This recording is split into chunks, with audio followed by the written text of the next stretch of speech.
Welcome sa day 2 mga be.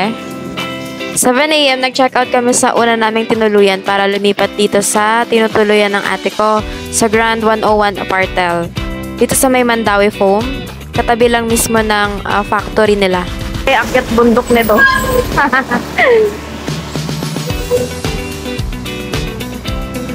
So ito na nga yung Grand 101 Apartel at sakto naman may nakita kaming bilihan ng pagkain para makapag-almusal na rin.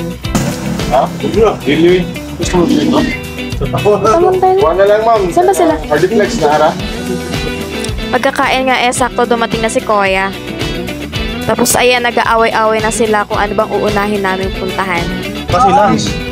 Pagbalik natin. Oh, Magellan. Magellan. Yung Mactan, Kuya. Yun na rin yan.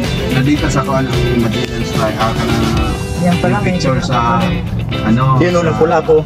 Saan ba sila pula ko? Yan, pinuntahan yung gapon yun.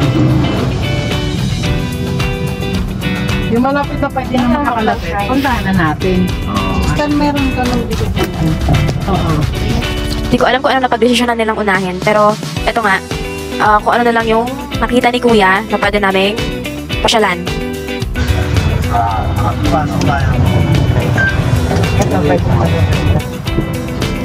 Bumuhayin niya. Ay, si Lex.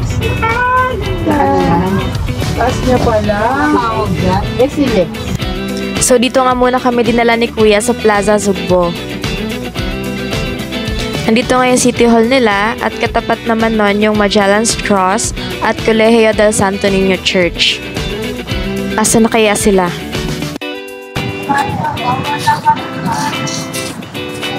Spotted!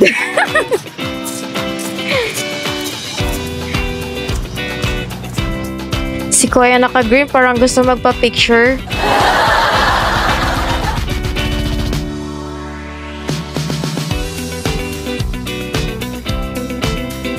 Ito na, abangan. Nandito na ang sunglass ni Mundoy na pangmalakasan.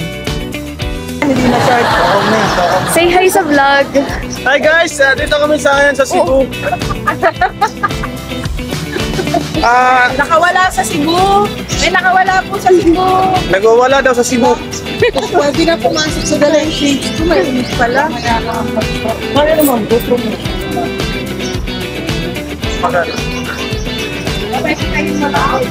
Ay, videographer! Hindi, ano lang. Mga ilang minutes lang. 2 minutes, 1 minute. Para hindi mahirap i-edit. Sige. Okay na to. Kahit na ganun to. Oo. Kahit ikot-ikot. Oo, kahit ikot-ikot. Oo. Dito nga sa tapat ng City Hall, may gusto munang umakting. Rubik. Atras, sabay. Napadaan ka lang, ganun. Sabay mo sana. Ang pangal umakting. Mutik ka. Huwag ka magpalatang Tama sa na. umakting. Kayo, ano lang. Ano ka na? Tapos ako naman yung napagtripan niya. Para akong sasayaw dito ng water dance. Kaway-kaway, ganyan. Sige. Saan? Papasok ba tayo dyan? Ma'am? Sa Magellan's Cross kasi dapat yung punta ko. Ito ang Magellan's Cross Pavilion. One of the most famous historical landmark dito sa Cebu. Or pinaka-main attraction nila dito. Kung-reserve itong cross to stand that the Philippines ay isang Christian country in Southeast Asia. Di ko nakabisado yun sa Google. Google nyo na lang din. Nag-try nga kami pumasok dito sa Basilica del Santo Niño kahit naka-shorts kami pero may baon kaming jacket to cover na lang kasi bawal lang short above the knee. Then, itong Basilica del Santo Niño, ito daw yung oldest Roman Catholic Church dito sa Pilipinas.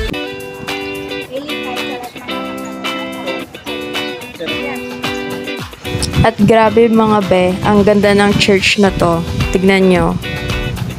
May ibang part nga lang na bawal kuhanan ng picture or video.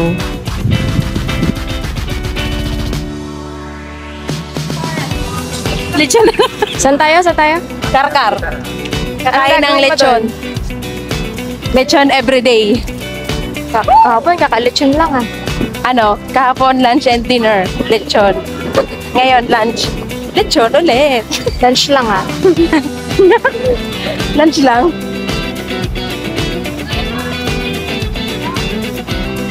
Di lang tayo nakuha para plate number nito. Ikaw, ano ulamin mo? Ako, lechon! Arte ah. Let's go na nga sa Car City. At ito, nadaanan namin yung CCLEX. Ang ganda nito mga be. Ma-amaze ka sa kahabaan nito at ang ganda nga nito sa gabi. Ito na, welcome to Car. Lechon na kami kaya ang tatahimik na ng mga kasama ko. Mga gutom na. Ang Car City nga ay Heritage City of the South. Ano ibig sabihin nun? Google na lang natin. Basta ang alam namin, nandito ang the best lechon. Kasi nga gutom na kami.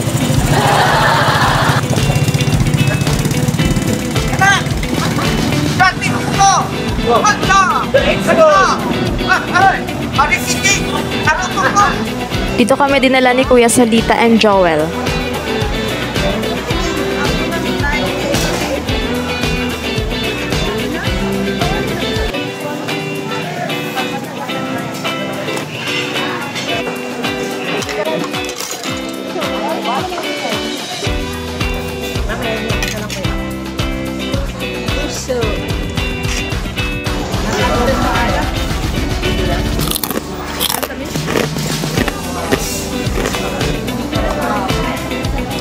Ano to?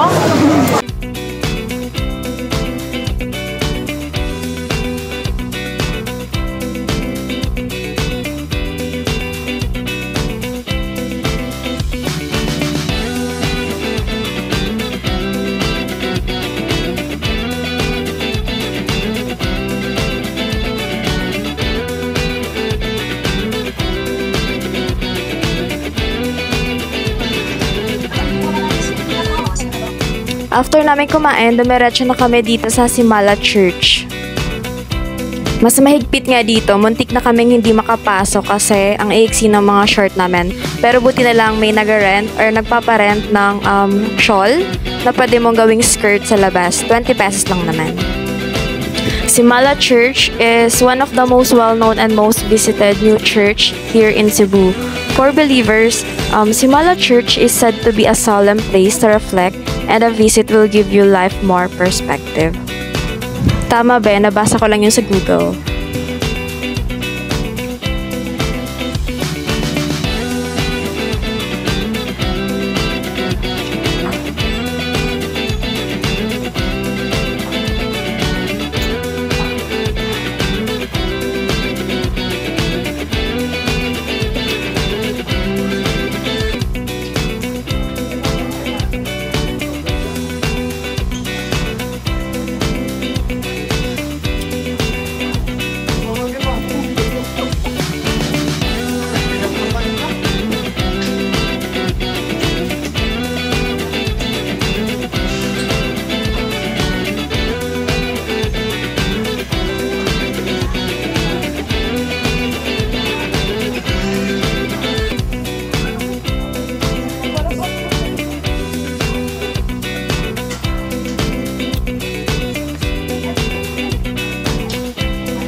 Mag-e-exit na nga kami. Ang next na pupuntahan ay bilihan ng mga pasalubong. At may nadaanan nga kaming parang haunted house. Pero ang aesthetic niya. Dito nga kami mamimili ng mga printed shirts, mga I Love Cebu.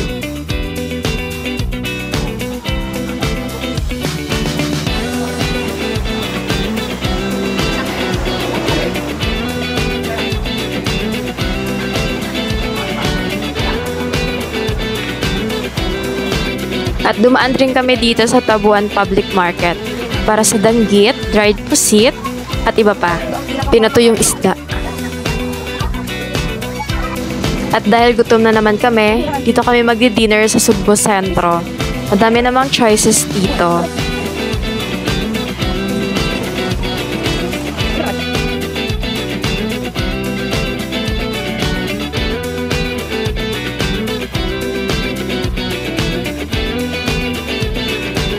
Dito namin napiling kumain sa Larshan Barbecue. Lahat ng nakadisplay nilang ulam ay mga hilaw pa. Lulutuin lang kapag naka-order ka na. Shampered! That's all para sa dito natin mga be. Kindly like, share, comment, and follow for more. Pag gusto nyo lang naman.